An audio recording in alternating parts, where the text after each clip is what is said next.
kedua. Mimpi Nebukadnezar. Pada tahun yang kedua pemerintahan Nebukadnezar, bermimpilah Nebukadnezar. Karena itu hatinya gelisah dan ia tidak dapat tidur. Lalu raja menyuruh memanggil orang-orang berilmu, ahli jampi, ahli sihir, dan para kasdim untuk menerangkan kepadanya tentang mimpinya itu. Maka datanglah mereka dan berdiri di hadapan raja.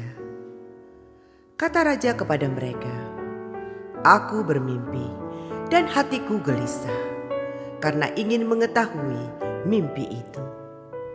Lalu berkatalah para kasdim itu kepada raja dalam bahasa Aram, "Ya raja, kekallah hidupmu. Ceritakanlah kepada hamba-hambamu mimpi itu, maka kami akan memberitahukan maknanya."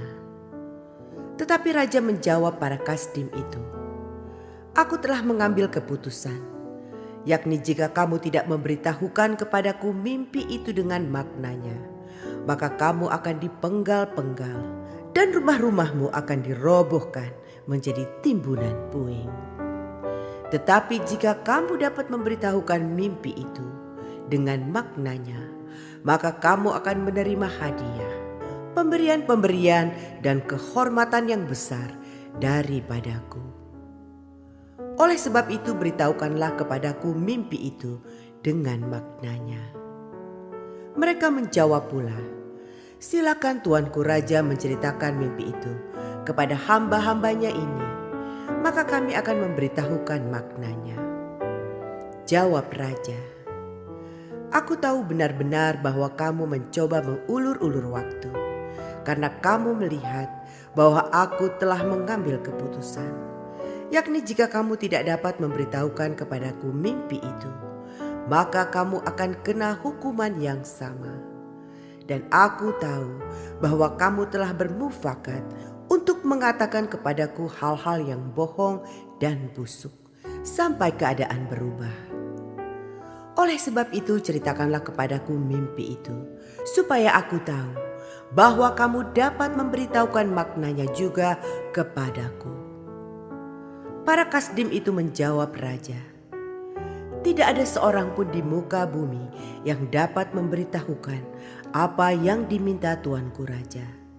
Dan tidak pernah seorang raja, bagaimanapun agungnya dan besar kuasanya, telah meminta hal sedemikian dari seorang berilmu atau seorang ahli jampi atau seorang kasdim. Apa yang diminta tuanku raja adalah terlalu berat, dan tidak ada seorang pun yang dapat memberitahukannya kepada tuanku raja, selain dari dewa-dewa yang tidak berdiam di antara manusia." Maka raja menjadi sangat geram dan murka karena hal itu. Lalu dititahkannya lah untuk melenyapkan semua orang bijaksana di Babel. Ketika titah dikeluarkan supaya orang-orang bijaksana dibunuh, maka Daniel dan teman-temannya pun terancam akan dibunuh.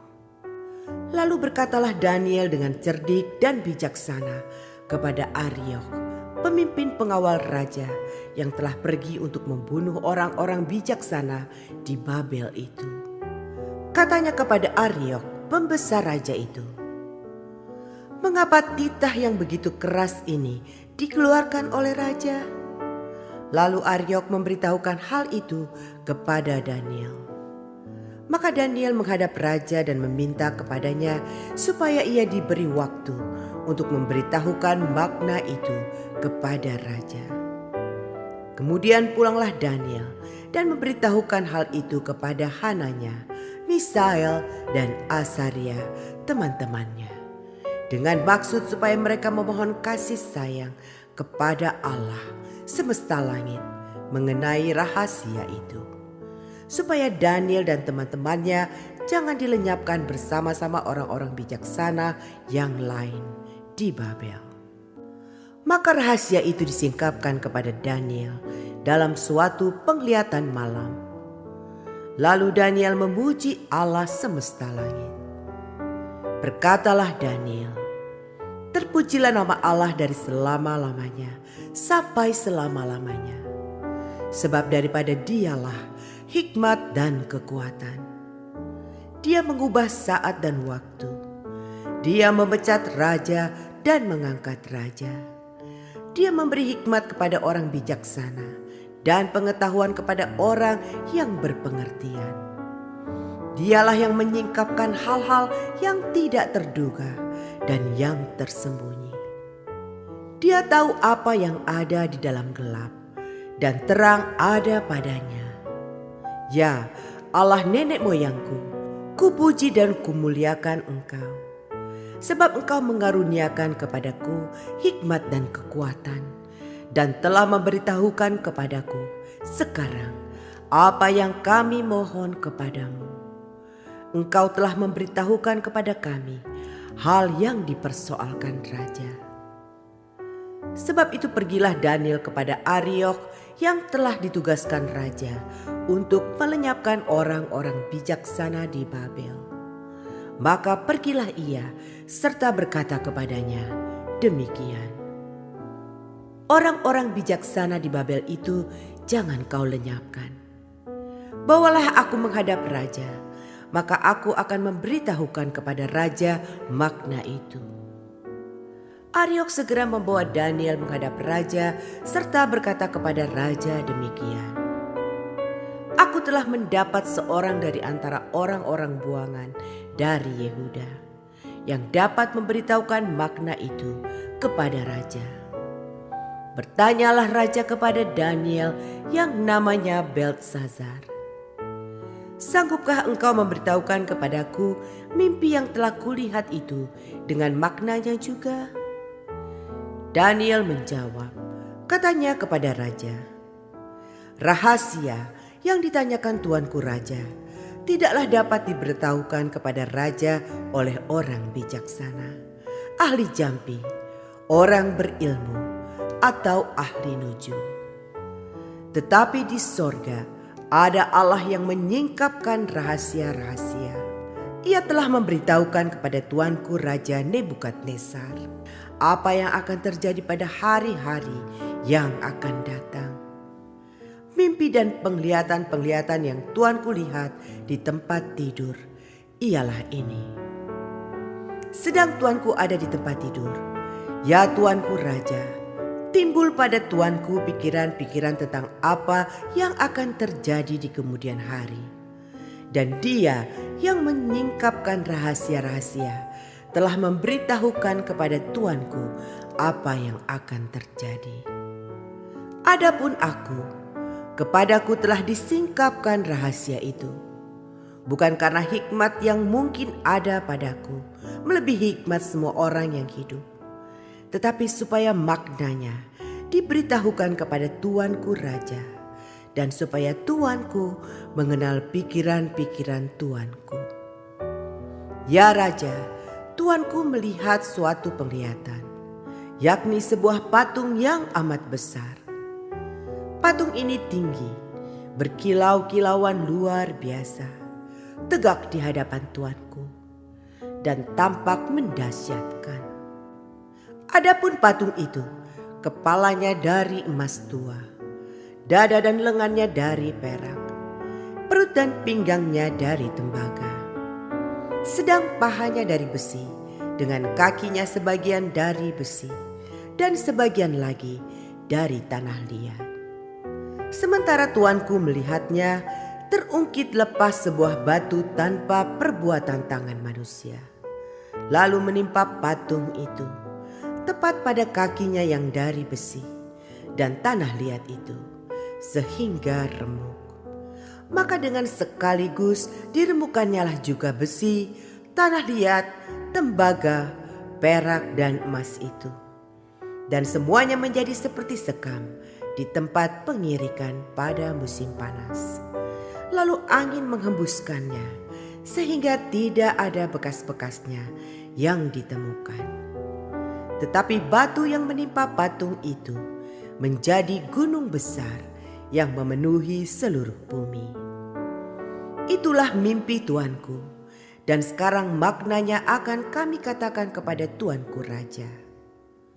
Ya tuanku raja, raja segala raja, yang kepadanya oleh Allah semesta langit telah diberikan kerajaan, kekuasaan, kekuatan dan kemuliaan.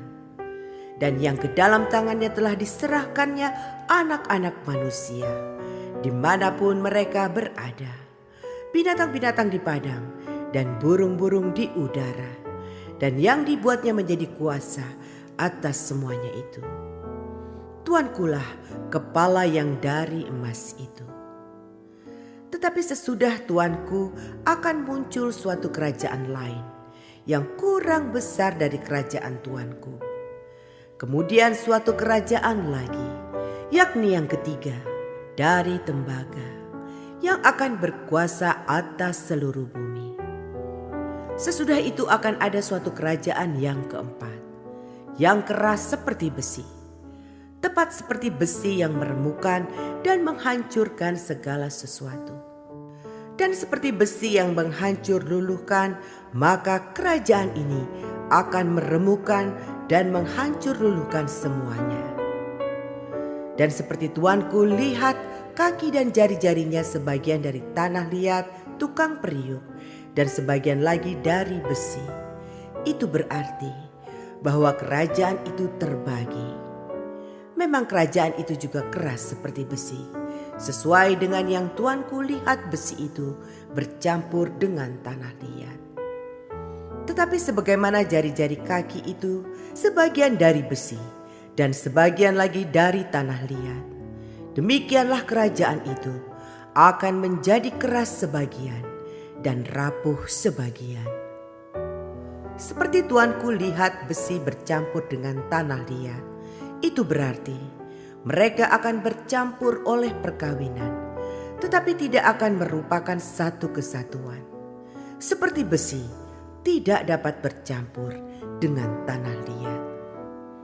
Tetapi pada zaman raja-raja, Allah semesta langit akan mendirikan suatu kerajaan yang tidak akan binasa sampai selama-lamanya. Dan kekuasaan tidak akan beralih lagi kepada bangsa lain.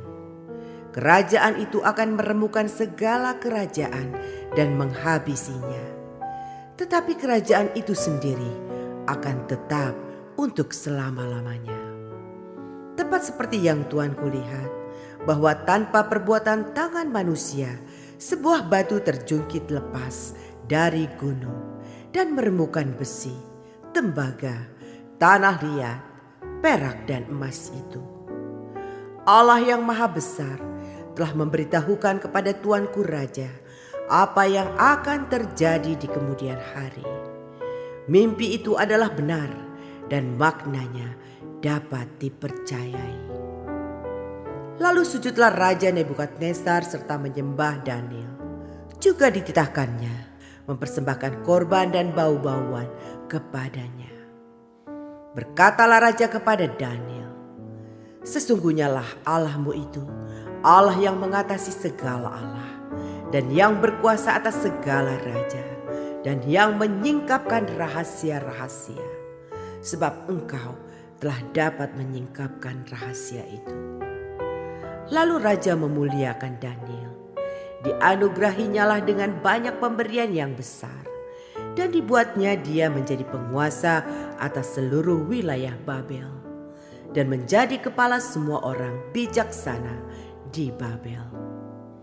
Atas permintaan Daniel, Raja menyerahkan pemerintahan wilayah Babel itu kepada Sadrak, Mesak, dan Abednego. Sedang Daniel sendiri tinggal di istana raja.